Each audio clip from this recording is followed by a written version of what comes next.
In tonight's news edition, His Majesty the King attends the inauguration of the American University of Madaba and an equipment and defense systems company.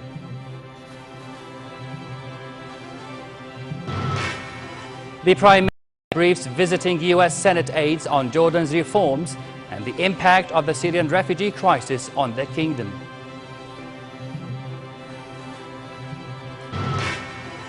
And the Syrian president speaks of having new Russian missiles as Syrian rebels under siege near the Lebanese border plead for help.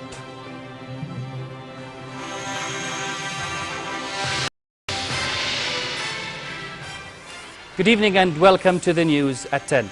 His Majesty the King led a ceremony for the inauguration of the American University of Madaba as one of the kingdom's leading higher education institutions. After viewing a model of the university structure, His Majesty was briefed on the various facilities of the university, which consist of 6 faculties in scientific and literary studies. The ceremony was attended by His Royal Highness Crown Prince Al-Hussein, a number of royal family members, and Cardinal Leonardo Sandri, a representative of Vatican Pope Francis. President of the American University of Madaba, George Hasboun, said in an address that wisdom and knowledge are the university's slogan as it seeks to advance personal and professional experiences of students in a free and responsible academic environment. He lauded the kingdom's firm support of the country's higher education process. Hasboun said the university had secured recognition from the Higher Education Accreditation Commission and the Higher Education Commission in the American state of New Hampshire. He said the American University of Madaba seeks to set a model as a distinctive higher education institution by creating a suitable academic learning and research environment for the graduation of innovative young leaders who can contribute to the progress of society in all fields. He said the university currently offers 18 specializations for undergraduate degrees in science, technology, and humanities. It also houses a language center, renewable energy research center, and a comparative law center to supplement academic and research facilities. Earlier, His Majesty the King inaugurated the Zara Equipment and Defense Systems Company, an affiliate of the King Abdullah II Design and Development Bureau, CADB. The King, in the presence of Prince Faisal bin Hussein, toured the company's production lines and attended a live demonstration of the portable grenade launcher system RPG-32, the latest system in the RPG family, which is also equipped with optical day and night sights. The upgraded armor-piercing weapon used by the infantry would raise the combat level of the Jordanian armed forces. The company, a joint Jordanian-Russian investment, will observe international law and UN conventions when exporting its products, which would attract customers from Middle Eastern countries. Established in 1999, CADB is an independent government entity with the Jordan Armed Forces that aims to be the globally preferred partner in designing and developing defense products and security solutions in the region. The opening ceremony was attended by the Prime Minister, the Royal Court Chief, ministers and civic and military officials.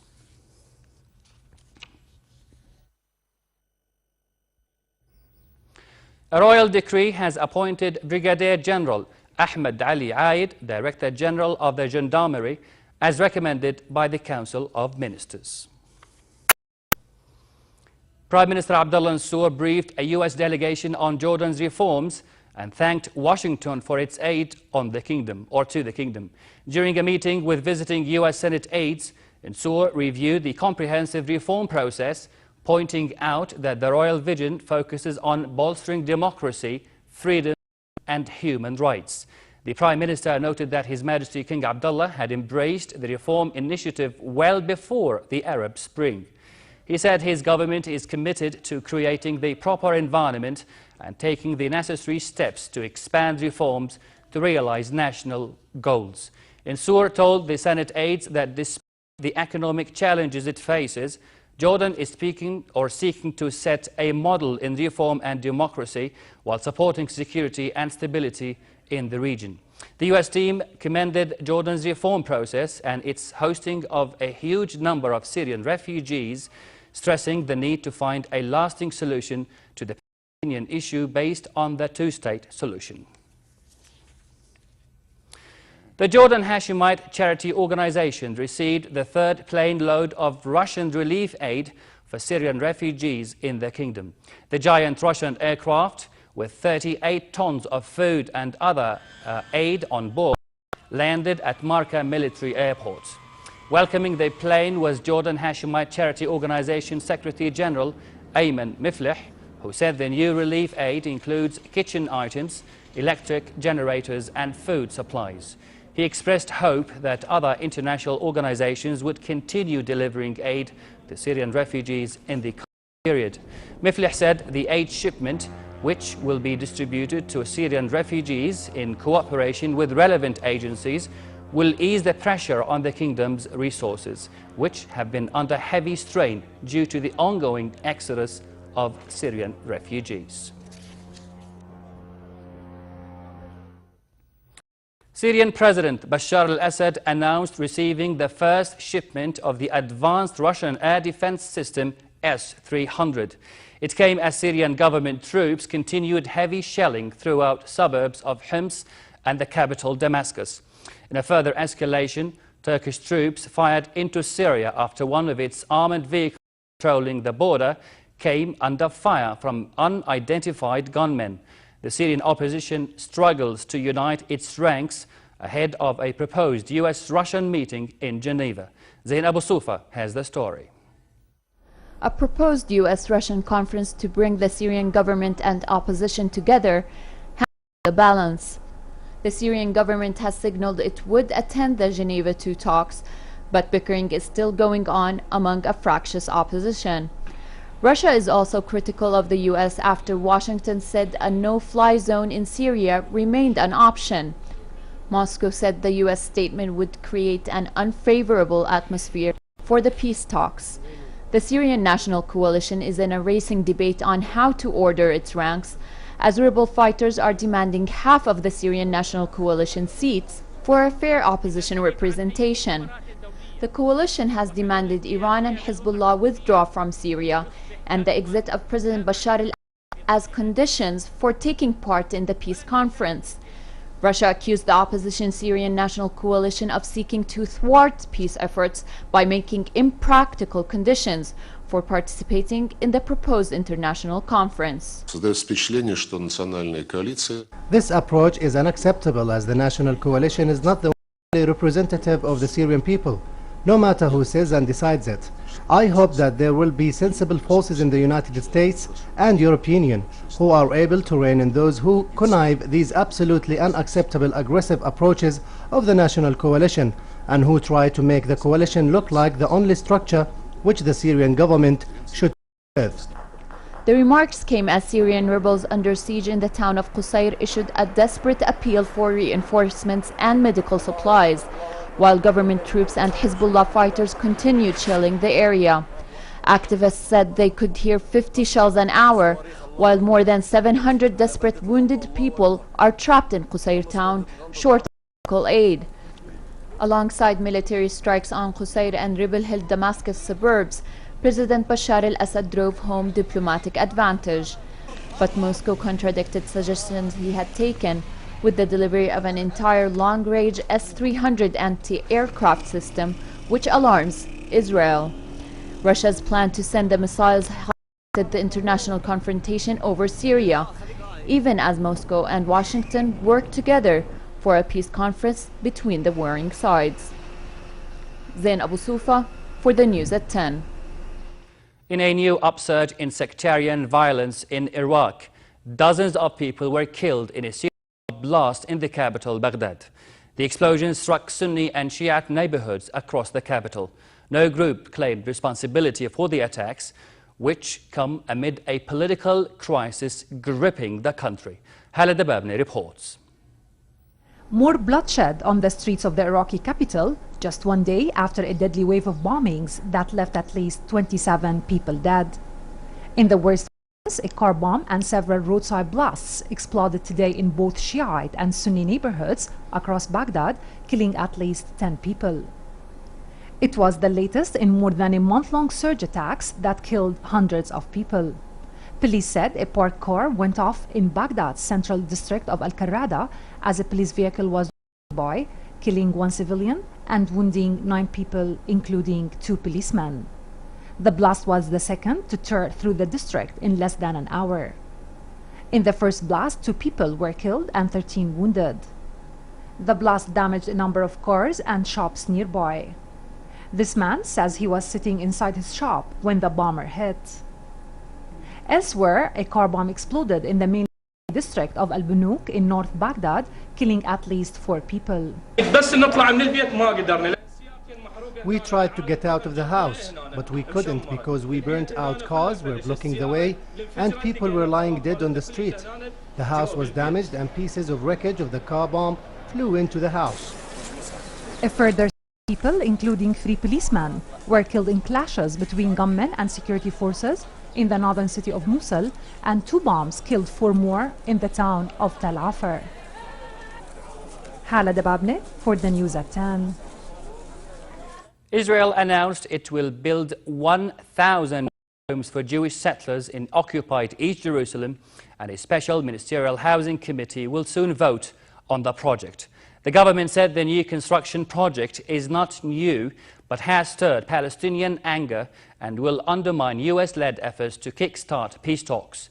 The government defended the settlement expansion scheme, saying it is part of a building plan in Israeli cities where more than 80,000 housing units will be built by 2014. An anti-settlement Israeli watchdog said contracts had been sealed to build 300 units in the settlement of Ramun, west of Jerusalem, and a further 797 homes will be on sale in the settlement of Gilo, south of Jerusalem. Palestinian negotiator Saib Ariqat said the settlement expansion scheme would kill the two-state solution and destroy US Secretary of State John Kerry's attempt to jumpstart peace talks. Meanwhile, a furore over racism against Arab citizens broke out in Israel. It emerged that a popular amusement park has a policy of hosting segregated outings for Jewish and Arab schools. The practice came to attention after an Arab secondary school teacher said the Superland Park near the Tel Aviv refused to sell him tickets by telephone for a mid-June visit by his students.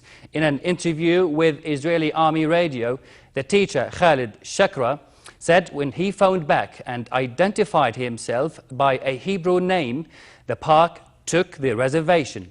He said on the radio, and I quote, "I have never been so humiliated," unquote. Arab citizens, who comprise about a fifth of Israel's population, often complain of discrimination. The violence against Myanmar Muslims goes on unchecked, but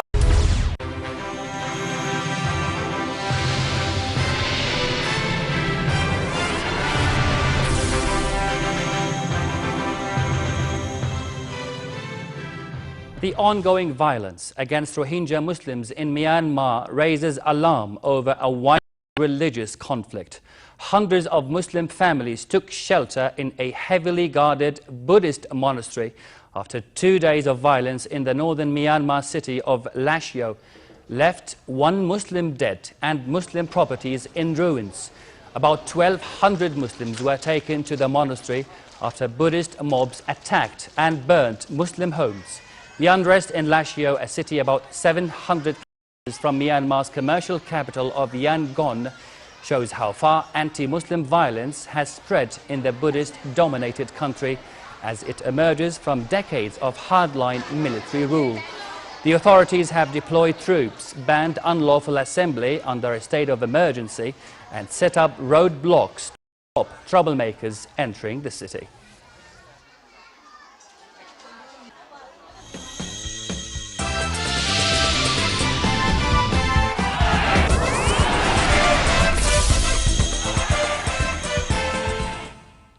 The Sochi 2014 Winter Games organizing committee has unveiled the designs for the medals that Olympic and Paralympic champions will receive at the big event next year. Russian Olympians Svetlana Zorova and Fedor Tukolich showed the medals which feature the Sochi 2014 patchwork quilt pattern, which reflect the cultures and ethnicities of the Russian Federation. The medals have Olympic rings on the front, combined with depictions of Sochi's mountainscape and sea. The reverse side is engraved with the competition and Sochi 2014 logo. Paralympic medals were designed with depictions of the Paralympic symbol and the logo. Visually impaired athletes will receive medals inscribed in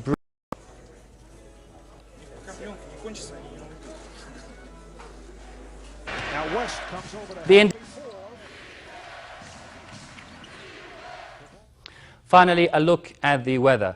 A tangible drop in temperatures is expected tonight, so it will be pleasant in most areas. Winds will be westerly moderate to brisk, turning gusty at times. Tomorrow, temperatures will hover around seasonal average, so pleasant weather will prevail throughout the kingdom, except, of course, in Aqaba and the Jordan Valley, where temperatures will be in the low or the high 30s and low 40s. Dusty conditions are also expected in southern and eastern desert areas, with brisk winds picking up at times. Aqaba should expect some mild weather tonight and a hot day tomorrow with slightly high seas. Next are the lows and highs for tonight and tomorrow.